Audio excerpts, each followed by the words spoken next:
And so it's right out there. In 1 Samuel 2:2, it says, "There is none holy like the Lord, and there is none beside you. There is no rock like our God." It is very important in our lives. We've talked a lot about being solid and being founded to the rock. It's very, very important that we find our lives hooked to the rock. But you can't be the light that God's called you to be in someone else's storm if you aren't anchored to the rock yourself. Amen. You have to be anchored to the rock. Listen, this is the key with lighthouses. That lighthouse doesn't have anywhere for anybody to live inside of it. It is simply a lighthouse. You don't bring someone to you, you bring them to Jesus. Our job is to shine to bring them to Jesus, just like the lighthouse's job is to bring them to the rock, to the place of safety. And it's the same, we have the exact same job. We're to bring them to Christ, to that place of safety, and He's our rock.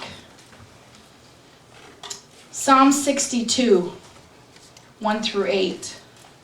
"For God alone my soul waits in silence. For Him comes my salvation. He only is my rock and my salvation, my defense and my fortress. I shall not be greatly moved. How long will you set upon a man, that you may slay him, all of you, like a leaning wall and like a tottering fence?" You know what he's saying is, how long can you really lean on somebody before they fall apart? That's good. I'll tell you, if somebody's leaning on you and looking to you, you have to lead them to Jesus. Because you are not the rock. That's right. That's right. You are the light that leads them to the rock. And I've had this. My sister-in-law, one time I was talking to her, this was years ago. She said, "Jasta, the hardest thing about being a minister is you have to be careful not to bear other people's burdens. Your job is to bear their burden and then take it to Jesus and teach them how to put their burden on Jesus. Amen. It's not for you to have to carry. Because if you try to carry everyone's burden, you're going to falter. Yep. You're going to fall apart somewhere. How long can you lean on a man? Now, I'm going to go a little deeper. How long can you lean on your spouse? How long can you look to your spouse to be your God? That's good. You think it doesn't happen. Oh, yes, it does. Most marriages that go through very, very difficult times, it's because one or both were leaning on each other, expecting the other person to either feed them spiritually or carry them spiritually. Ooh, that's good. Preach it. And then you wonder why they fall apart. It's not any different than with kids. Kids get to a certain age of accountability. It is now your job to learn of Christ and have your own relationship with God, because eventually you cannot lean on your parents. Yep. You have got to be able to stand alone. But we were all called to be lighthouses. We were all called to be the house that houses the light in the middle of the storm for everyone else, to lead them to the rock, because we have a world that's lost, that is stuck out in the storm and in the tempest. And we know the rock, and we're supposed to be anchored and be that light, but how can you do it if you're anchored to someone else? You don't see two lighthouses anchored together.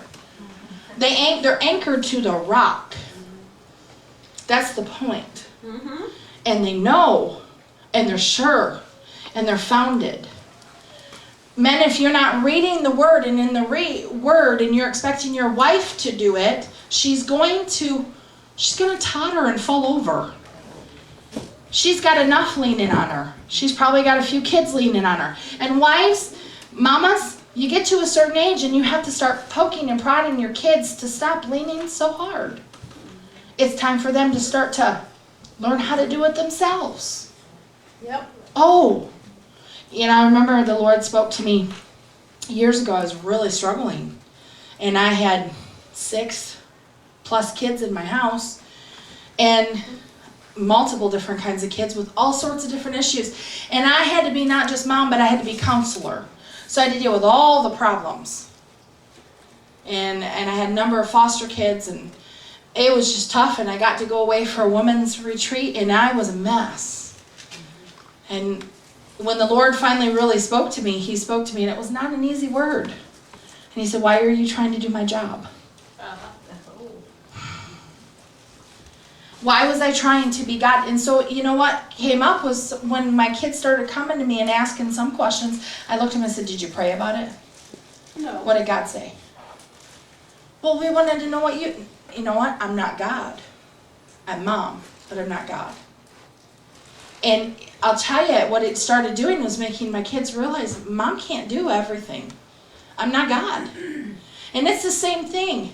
We can lean too hard on each other. It's not that we shouldn't lean on each other, but what have you gone to the Lord about it? You know, there's, Joyce Myers talks about this. When you want to call your friend and you got stuff you want to say, have you talked to God about it first? Mm-hmm. That's right. It's true. Have you prayed about it? Before you vented at your wife about how frustrated you are with work, did you take it to God?